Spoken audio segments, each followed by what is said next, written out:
Ref Brandon and the Todd Family YouTube video, wherever you are, whatever you may be doing.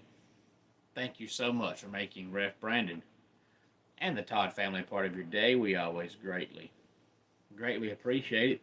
If you jump on here live here on this Thursday evening, feel free to leave a comment in the comment section down below. Make sure to give the video a like, a thumbs up. If you have not yet subscribed, please do so and share the video on all social media platforms. It is my goal to come on here either tomorrow or Saturday, but sometime before Sunday afternoon, and tell you where I'll be refereeing at this Sunday, plus talk about this past Sunday's AEW pay-per-view. I didn't want to squeeze that all in one video because I knew it would be a extra long video, a lot to remember, and hard to not get confused. So tonight, I want to talk about where I'll be refereeing at Saturday, because I've got two shows this weekend, one Saturday and one Sunday. And I also want to talk about what happened this past Sunday at the NXT Premium Live event called Battleground. But first, I want to say, if you're a sports fan, if you've been following the whole Greg Sankey thing and what all he's been saying, this dude is an absolute imbecile. He gives new meaning to the word being an idiot. And, he tries to insult your intelligence by making you believe what he says. But it's kind of like what I've always said about ESPN, how it's a brainwashing network. Well, that's kind of the same thing Greg Sankey's doing. And if you believe the hogwash he's telling you, you can't insult somebody's intelligence when there's no intelligence to insult. And everything this man has said for the last 5 years is just beyond stupid. Hey there, Brody. Glad to have you here. He don't want to talk about the fact that last year all Bama had to do was beat Oklahoma, who was absolutely terrible, and they lost. Hey there, Lou. Glad to have you here. And not only did they lose to Oklahoma, they got destroyed. He don't want to talk about how Ole Miss lost to a terrible Kentucky team. He wants them to get rewarded for how good they've been in the past.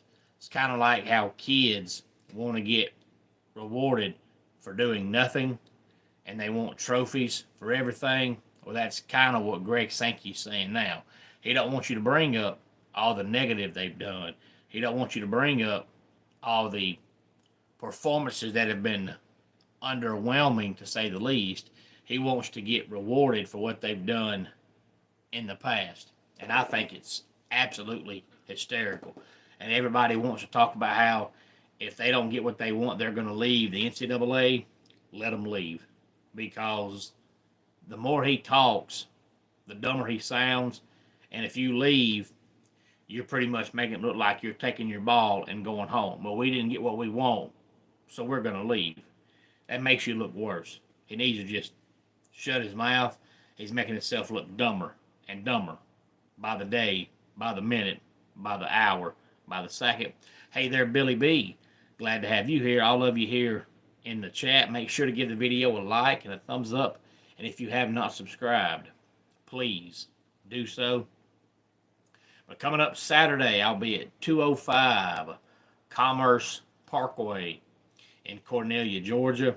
The doors will open at 5 o'clock.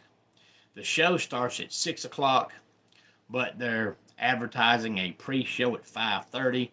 So if they're advertising a 5:30 pre-show, that means there'll be at least one match on the pre-show. You're not going to announce a pre-show for an independent wrestling show unless you've got a match on there. But on the main card, we have Wild Boys versus the Odd Squad for the OSWA Tag Team Championships.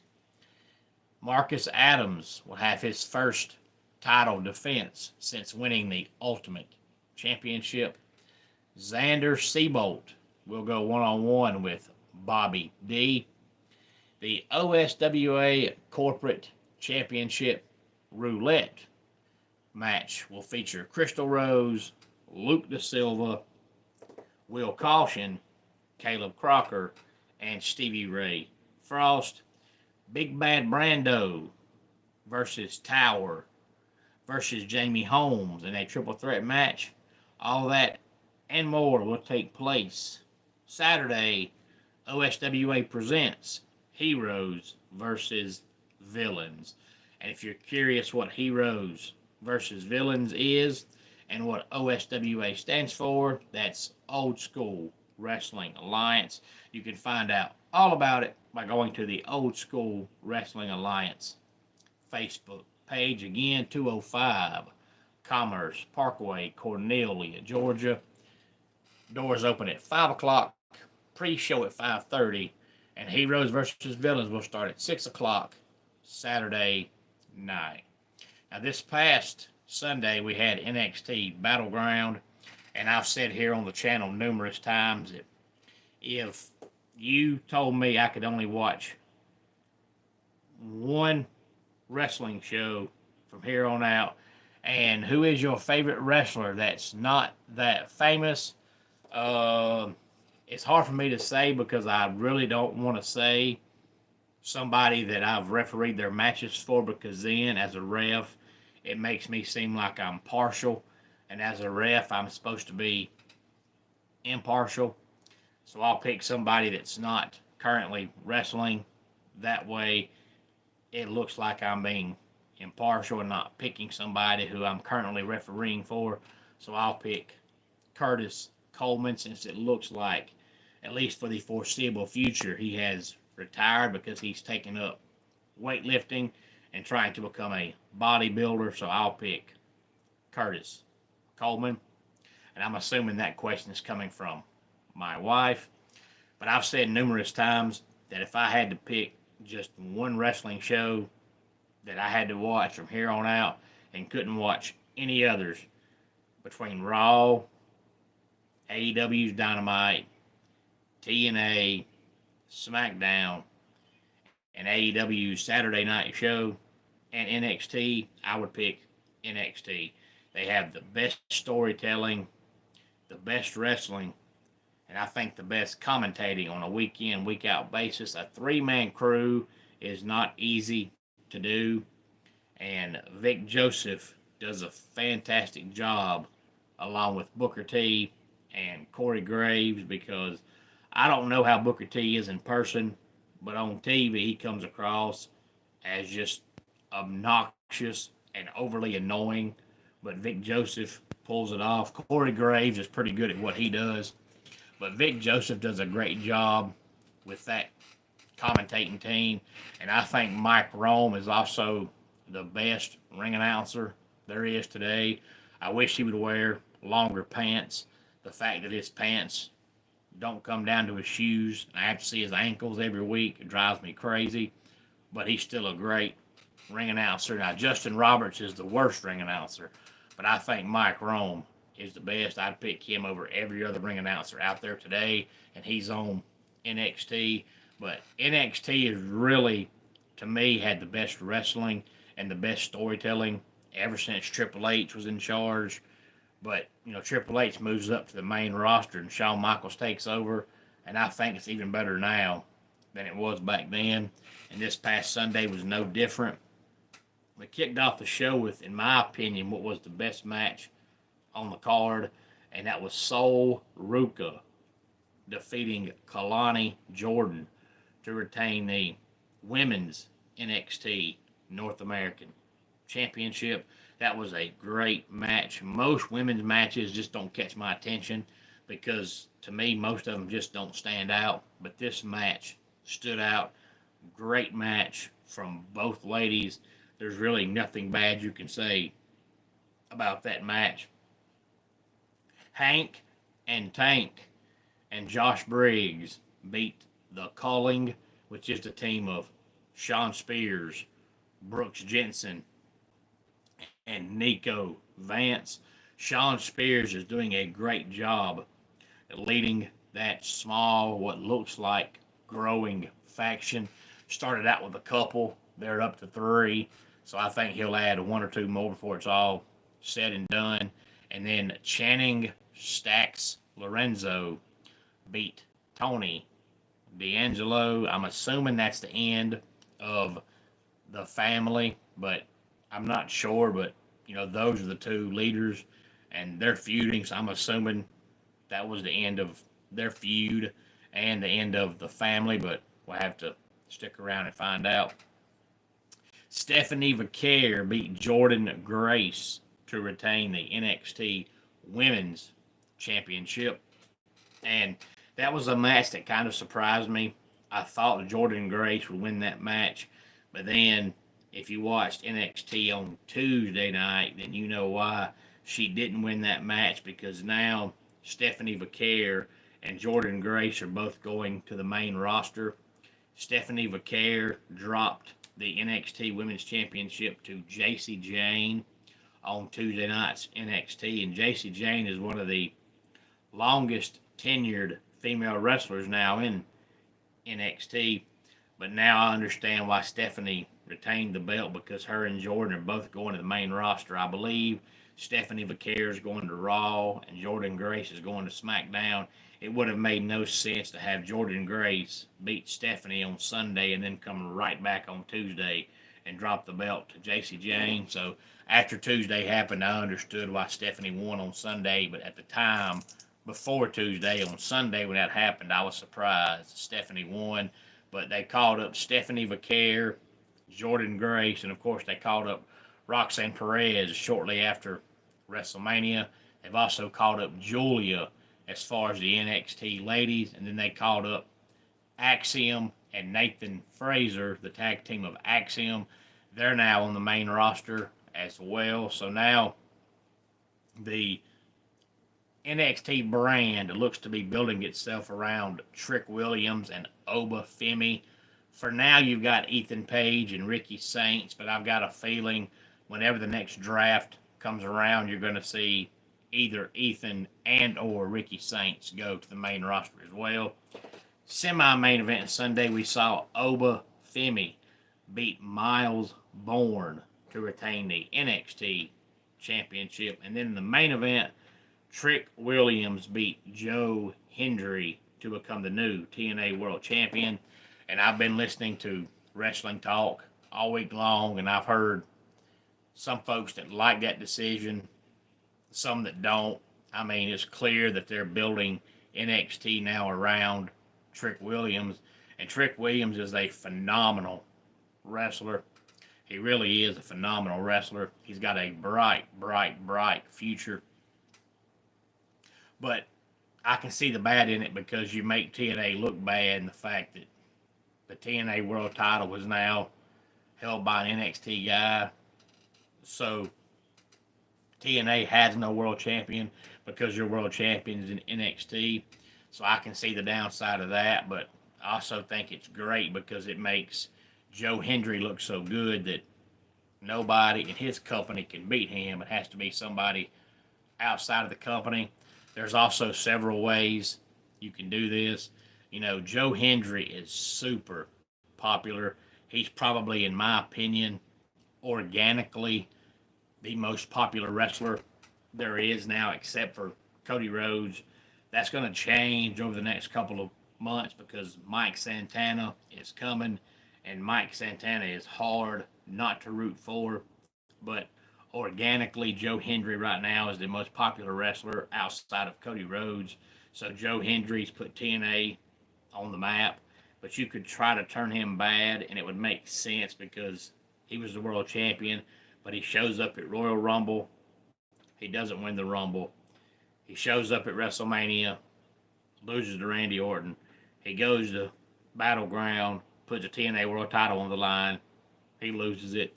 So, Joe Hendry being on WWE shows 3 times and looking bad all 3 times could make him angry and make him go crazy and turn him bad. Might would work Might not. I'm not sure. The people love Joe Hendry. You could also have Trick start a feud with Mike Santana, which I think is fixing to happen. And I could see Mike Santana beating Trick to become the new TNA World Champion. I could also see Trick dropping it back to Joe Hendry, and then either Joe being the bad guy or Mike turning bad and having Mike get the belt. Somewhere down the line, Mike Santana is going to get this TNA World title. He has to. But if I had to pick one of those two, I would say Joe Hendry will probably end up being the bad guy in that scenario. Just not sure if it would work. But I'm okay with somebody turning bad as long as it makes sense. I'm an old school wrestling guy, and I know WWE does things differently. Hey there, Austin. Glad to have you here. And you can't blame them because what they've done has worked for 40 years. You know, they've got the passionate fans that watch them no matter what, and what they do works for them, and they're not going to change it. But I'm an old school wrestling fan, and I think everything needs to make sense. Like John Cena turns bad, he uses the same exact music. And to me, that doesn't make any sense at all. Seth Rollins turns bad, which Seth Rollins needs to never again get a microphone and talk, especially as a heel. He's terrible at it. He makes a 30-second promo take 8 minutes. If you watch him talk on Raw, he's, well, you know, Bronson Reed, and I don't know if he's just trying to make himself hated or doesn't know what to say or trying to drag it out, but if that's how you're going to talk, just shut up and stop talking. So Seth Rollins should never talk again on a microphone. He needs to ask his wife for promo advice because he's terrible at it. But, you know, he's supposed to be a bad guy now, supposed to be hated, but yet he comes out on Raw and they play his music and sits in the ring doing this and making everybody in the crowd sing. Are we supposed to hate you or cheer for you? You're in a faction led by Paul Heyman, so of course automatically that makes you a heel faction, but then you're doing this to get the crowd behind you. That makes zero sense. If Seth Rollins is really going to turn heel, he needs to change his music and stop doing this and be a heel. You can't be both. That makes zero sense. So if they want to turn Joe Hendry heel, that's fine, but they're going to have to change this theme song because that's a theme song that everybody in the crowd is going to sing to every time you come out. And yes, Austin, I have watched it. I've been talking NXT for about the last, I guess, 10 minutes here on the channel, talking about what happened this past Sunday because I love everything NXT does. Hey there, Eddie. Glad to have you here. Eddie, I kicked off my video tonight before I got on wrestling talking about how Greg Sankey needs to keep his mouth shut because everything he says just makes him sound dumber and dumber and dumber. And it's pretty much got to the point to where he's making it sound like if the SEC doesn't get their way, they're going to pack their bags and take their ball and go home, so to speak. And I wish they would do it because they've already got the ESPN propaganda channel behind them, making it seem like their crap don't stink. We don't need Greg Sankey making it even worse. And we can't cater to them anymore and give them their way. Because if you do, you might as well just let them run college football. The Big Ten's not that bad. They sit back and they shut up. Hey there, Jalen. Everything is fantastic. I hope everything is going great for you as well here on this Thursday evening. Glad to have you here, Jalen. But if you want to pack your bags and go home, do it because you're making yourself look worse. You're pretty much saying, hey, if we don't get what we want, we're going home. What are you, 8 years old? Just shut up and play. You know, 2 years ago, Oregon and Washington played twice, and they were two legit top 5 football teams, but they couldn't both win. Somebody had to lose. But when Oregon and Washington played, the loser pretty much knew they were out. They were not going to the playoffs. And everybody was okay with that. And Oregon and Washington were both okay with that. They understood that. The whole world understood that. Last year, all Alabama had to do was beat Oklahoma, who was flat out terrible last year. And not only did Oklahoma beat Alabama, they beat them like a drum. The game was over at halftime. And yet, their head coach, Kalen DeBoer, has whined all offseason about them missing the playoffs. Don't lose to Oklahoma. I'm sorry. If you lose to a good team, you can cry, and I might understand it a little bit, but Oklahoma was not good. They sucked. You laid an egg. That's on you. Ole Miss played Kentucky. Kentucky was flat out awful last year. And Lane Kiffin has spent all offseason whining about how their schedule is not fair. I don't care. Don't lose to Kentucky. Now, if you lose to a good team, you can whine about it. But you can't lose to Kentucky and expect anybody with the sense of a billy goat to feel bad for you. Losing to Kentucky is not the same thing as losing to Georgia or Tennessee. And if you're Alabama, losing to Oklahoma is not the same thing as losing to LSU or somebody worth a darn. Oklahoma sucks and Kentucky sucks. And now Greg Sankey's pretty much coming out and saying, well, we need more guaranteed spots. No, you don't. You have to win. He wants to get a guaranteed spot because he wants to be rewarded for how the SEC used to be. Let's don't bring up the fact that we've underperformed the last couple of years. Let's pretend like that never happened. That does not exist. What you saw last year was a figment of your imagination. It didn't happen. We should get rewarded for how good we've been in the past. Remember how last year, going into the season, it's a 12-team playoff. Oh man, the SEC is going to get 5 or 6 teams in. Didn't happen. You know why? Because Ole Miss lost to Kentucky. Because Alabama lost to Oklahoma. So instead of getting 5 or 6 in, they only got a couple in. Whose fault is that? Alabama's for losing to Oklahoma and Ole Miss for losing to Kentucky. But let's don't talk about that. Let's don't bring that up. Since we wanted the playoff to expand so we could get more teams in, and the playoff expanded, and we couldn't get more teams in because we can't beat crappy teams like Oklahoma and Kentucky, we're going to expand the playoff even more. So since we can't get 5 or 6 teams in a 12-team playoff, let's go to 16 teams, and that way we can get 5 or 6 teams in. And guess what? If they go to 16-team playoff and they still don't get 5 or 6 teams in, they're going to want to go to 24 teams. You know what? Take care of business. You shouldn't get an automatic bid, and nobody should feel bad for you because you can't beat crappy teams like Oklahoma and Kentucky. I'm sorry, that's hogwash. That's absolute, complete, total, utter garbage. If you don't like it, go out there and beat crappy teams. I do not understand how they think they should get rewarded for what they've done in the past. How good you were 5 years ago does not matter. How good you were 10 years ago does not matter. Nobody is arguing that you haven't been the best conference in college football for the last 20 years. What anybody with common sense argues is the fact that the last 2 years you have not been. And you should perform on the field. You should not be rewarded for what you used to be.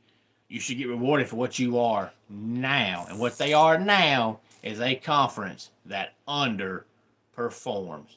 You don't see, when NFL comes around, you don't see the Steelers, if they miss the playoffs, the NFL say, well, Pittsburgh, y'all were down this year and you only went 8-9, but you know what? In the past, y'all got good tradition. Y'all got a good history.